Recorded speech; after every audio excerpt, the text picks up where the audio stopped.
화제의 저격 발언 다음으로 넘어가 보겠습니다. 이번에는 김성태 전 의원이 꼽은 발언 뭡니까? 예, 이낙연 전 대표가 이제 귀국하시면서 많은 기사가 이제 생산되고 있잖아요. 귀국을 했죠. 이분이 그냥 지난번 이제 이재명 당대표 대통령 후보 경선에서 떨어지고 난 이후에 상당히 많이 달라졌어요. 이번에 들어와서 하는 이 대한민국이 어쩌다가 이 지경이 됐냐. 이게 상당히 무서운 말이에요.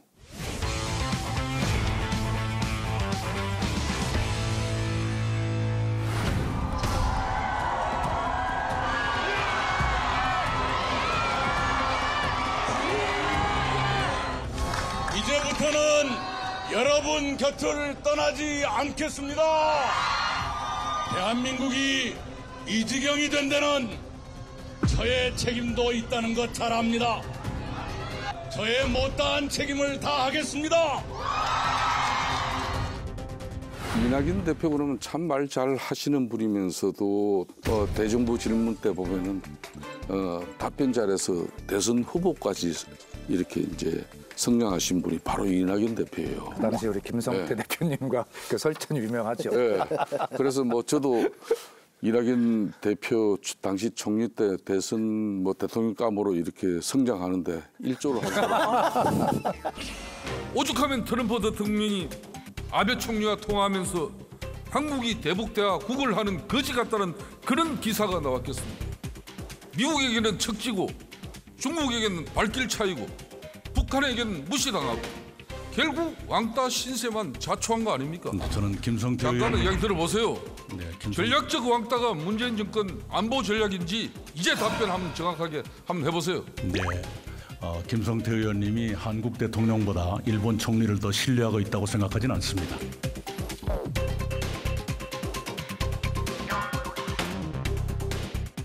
표면적으로는 윤석열 정부를 향한 비판같이 들릴지 모르지만은 사실 민주당 잘 들어야 됩니다.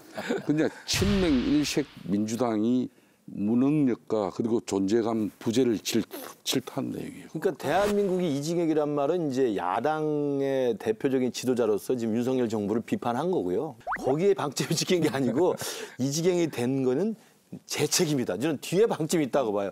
아니 대한민국 이징에 대해서 윤석열 대통령 잘못해서 했다고 비판하는데 왜 갑자기 제 책임입니까? 그 이야기는 뭡니까? 뒤집어 이야기하면 우리 정확히 지적하셨잖아요.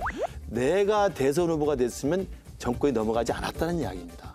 그래서 이제라도 민주당이 엉망이니 내 책임하에 민주당을 제대로 바꿔놓겠다, 이끌어가겠다. 저는 그런 뜻이라고 분명히 해석할 수밖에 없습니다. 그럼요. 말씀해 보십시오. 네, 지금 하신 말씀에서 이제 내가 대통령 후보였다면 이러한 아쉬움을 담아서 하신 말씀이라고 보는데 이제 본격적으로 정치에 참여하실지 여부는 사실 이낙연 대표에겐 결정권이 없습니다.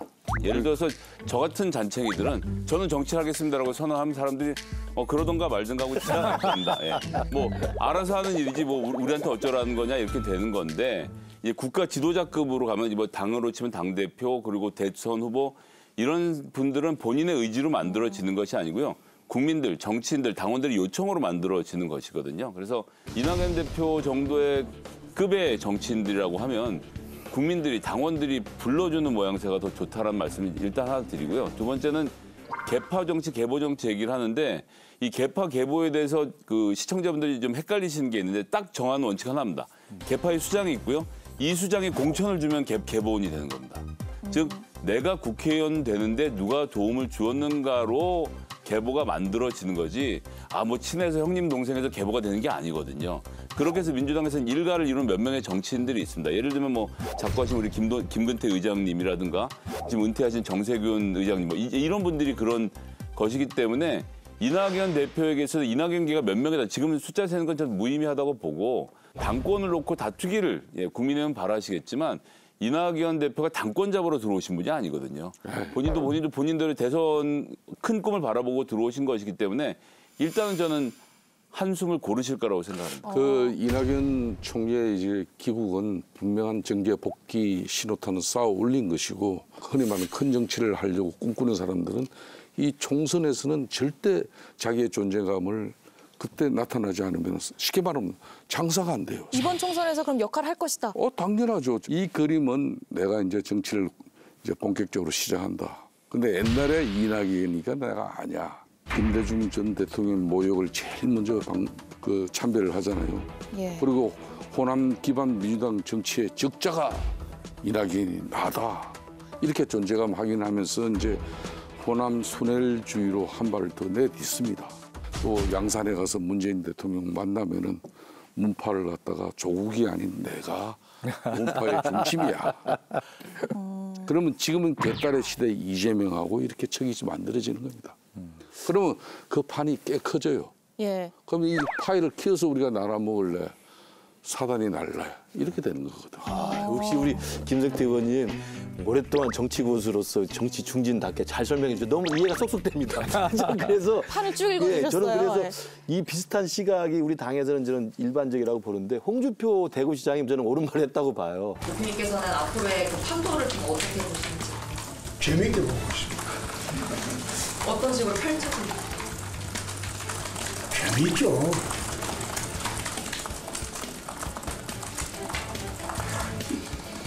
재미있죠. 우리 당만 축소 보시면 가슴 아픈데 그쪽에도 치고받고 사니까 재밌죠. 재미있게 보고 있습니다. 홍준표 시장이 정확히 지적했고 우리 김성태 의원님이 정확히 분석해 주신 것처럼 저희로서는 그냥 국 보고 떡이나 먹으면 된다고 생각합니다. 국민의힘은 환영하는 입장인데 자, 이쯤에서 일단 비명계의 구심점이 될 수도 있다라는 관측이 나오는 가운데 이재명 대표가 이낙연 전 대표의 귀국을 어떻게 얘기했는지 들어보겠습니다. 대표님, 이낙연 전 대표가 어제 귀국을 했는데 혹시 좀 어떻게 보셨는지요? 네, 백지장도 만들어야 될 어려운 시국이어서 모두가 힘을 합쳐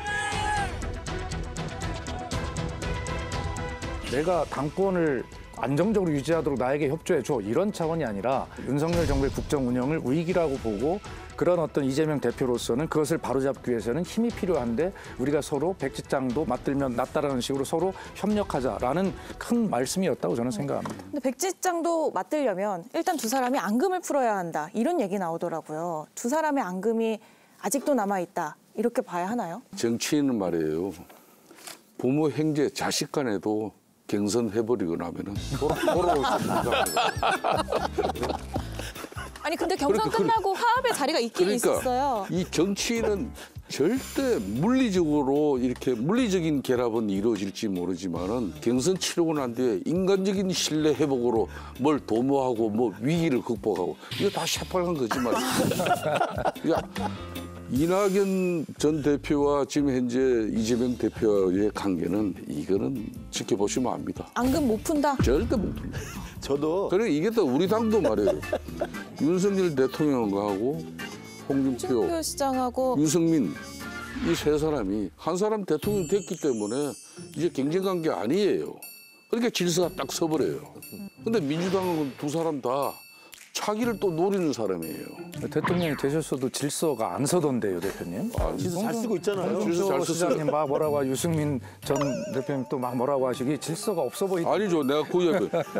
제가 대구시장 홍준표 시장이 참 대단한 분이 강 대표 2번 하고 국회의원 4선 하고 또 대구보다 훨씬 큰 경남지사 재선하고 그런데 대구시장 왜 가 그런데 그건 윤석열 대통령하고 자기하고 관계 정리를 명확하게 하는 겁니다. 이런 걸 이제 정치인으로서는 조금 배울 게 있는 거죠.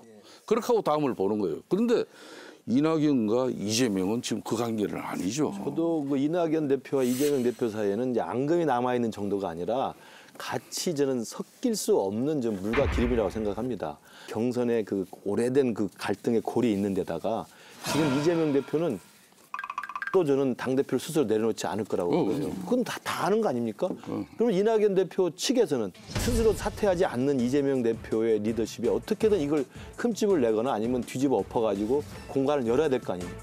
근데 이낙연 대표가 그 앞장에 설 수밖에 없는 것이죠. 저는 그래서 총선 승리라는 큰 그림이 있습니다만 사익이 교집합이 전혀 없어요. 두 사람 말씀하신 이낙연 대표와 이재명 대표의 사익은 뭘까요? 그러니까 본인이 지금 바라는 바는 2027년에 정권 재탈환을 내가 주역이 돼서 했으면 좋겠다.